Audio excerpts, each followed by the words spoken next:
methodologies, the changes that are taking place in the education system right now, and the main objective of education and what they want to achieve, there is a huge disparity between these.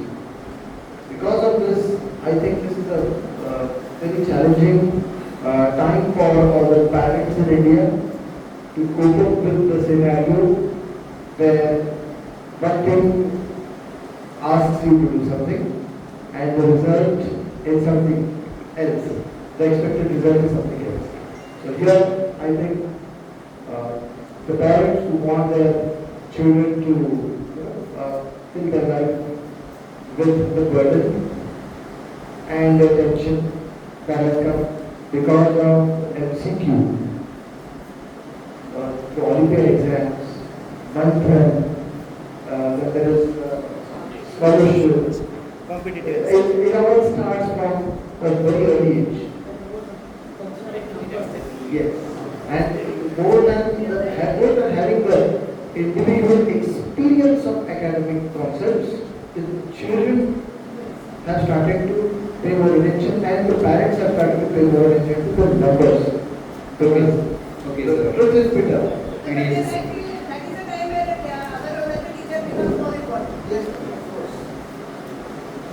Like if at all the atmosphere is changing, our teacher, our role becomes more important. At least as far as possible, we should stick to what we are learning as experiential learning. And we don't understand the importance of that. Let's not convince others. Let our parents see the results in their children, see the changes happening in their child, and then they will realize what we are doing is. So let us prove ourselves with system rather than talking and convincing them verbally. So that we should actually show this through implementation. And as far as challenges, I think teacher is always a student. So taking challenges is learning. So I think teachers should be forced to face challenges and overcome challenges. Teachers are some profession where they should not go to comfort zone at all. They should never feel themselves in comfort zone, otherwise a teacher is lost. Because if you feel once you are in the comfort zone, you are not in the process of learning at all. And if your learning stops, your teaching stops. So challenging situation is the most important thing a teacher should be facing every time. Because only then that will keep him or her on toes and they will never get into a comfort zone, and that will always be beneficial for the children because they will always be active in the classroom. Yes. So thank you, ma'am. I have a question to sir. Yeah. So probably the last question from my side.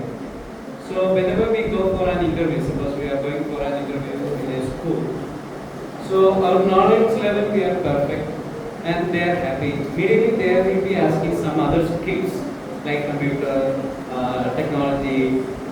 Like that questions also sometimes we face from the management side.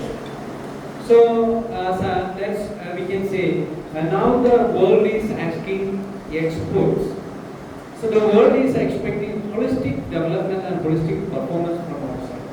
So in the perspective of holistic development, how far experiential learning is beneficial for our students?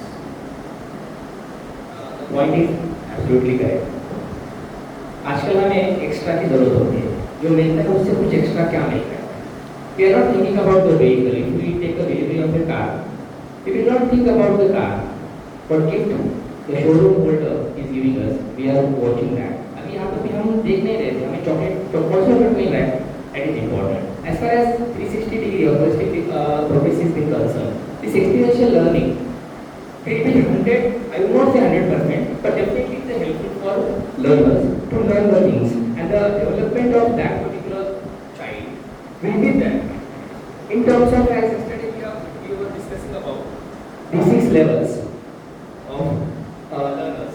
Like we are at understanding and remembering level, as you said, and the sir said in one of the exams by PISA, we ranked 73rd.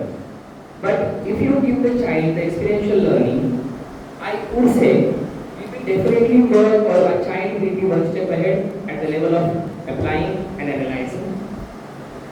When we will say the development is 360, when the child is creating something, when child is evaluating something, when child is applying her or his knowledge, and when child is analyzing the things.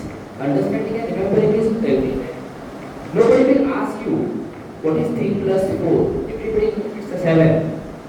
But if the child knows how to make a 7 by giving some situations, if he will add 1 plus 6, he will add 5 plus 2, and that's called the holistic development.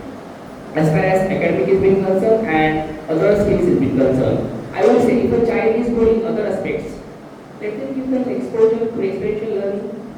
If the child is very good in singing, give them task. Give them experience of singing something as sir has given us to sing something. Yesterday I was not a good singer, but today I am a good singer now. Because experience matters. So sir has given us experience to sing something, and we will be able to reach that particular thing which is expected. And with this, I would say, the mindset is required, as ma'am has already put this point. The teacher's mindset is required.